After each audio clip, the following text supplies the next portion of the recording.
তো নমস্কার বন্ধুরা, তোমরা সবাই কেমন আছো? আমি খুব ভালো আছি। তো আজকে একদম একটা অন্যরকম রেসিপি নিয়ে তোমাদের কাছে চলে এসেছি।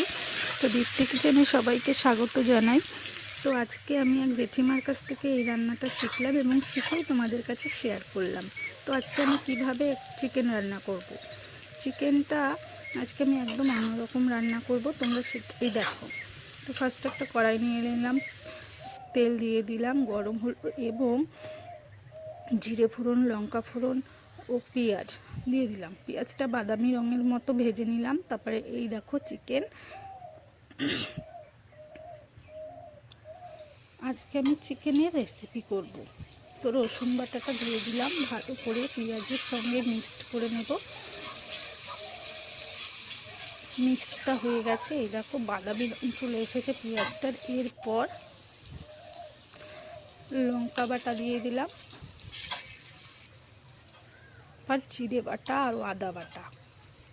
এবার ওই পেঁয়াজটার সঙ্গে ভালো করে এটা মিক্সড করে নিলাম। এবার দিয়ে দেবো হলুদ গুঁড়ো, এটাও ভালো করে মিক্সড করে নিয়ে তারপর দিয়ে দেবো স্বাদ মতো নুন। সবার শেষে নুনটা দিয়ে দিলাম এবং এই নুনটা কষানোর মধ্যে দিলে মাংসটা ভালোভাবে নুনটা ঢুকে যায়। এবং একটু অল্প পরিমাণে জল দিয়ে মশলাটাকে ভালো করে কষিয়ে নেব। এর উপরে দিয়ে দেবো একটু কাঁচা সর্ষের তেল, দিয়ে এবার আবার মশলাটাকে কষিয়ে নেব। এইভাবে মাংস রান্না করলে নাকি খুব টেস্ট হয়, তাই আজকে আমি এইভাবেই রান্নাটা করলাম। এই দেখো একটু টমেটো কুচিয়ে দিয়ে দেব। টমেটোটাও এই মশলা কষার সঙ্গে ভালো করে মিক্সড করে নিয়ে নেব। এই দেখো চিকেনও দিয়ে দিয়েছি।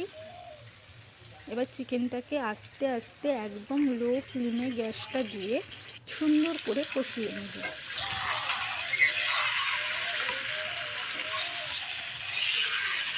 মশলাটা ভালো করে মাংসের সাথে মিক্সড করে নিয়ে কষাতে থাকবো।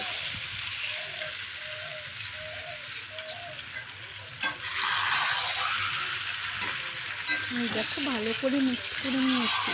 এবার এটাকে আরও একটু কষিয়ে নেব। এরপর দিয়ে দেব আলু। এরকম মাঝারি সাইজের আলু কেটে নিয়েছি এবং এটাকে ভালো করে একটু কষিয়ে নিয়ে তার মধ্যে আলুগুলো দিয়ে দিলাম। আবারও মাংসটাকে আমি 5 মিনিট কষিয়ে নেব। এই দেখো এটা একটা স্পেশাল মশলা, এলাচ, দারচিনি, লবঙ্গ, জিরে, এগুলো একটু কড়াইতে টেলে নিয়ে গুঁড়ো করে দেবো। এই দেখো মাংস কষার মধ্যে দিয়ে দিচ্ছি সানরাইজের গরম মশলা। এটাতে না সুন্দর সেন্ট হয়, তাই এটা দিলাম।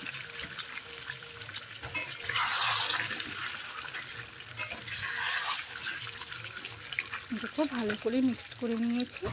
এবার একটি অন্য কড়াইতে গরম জল করে নিয়েছি, ওই জলের মধ্যেই কষা মাংসটা দিয়ে দেব।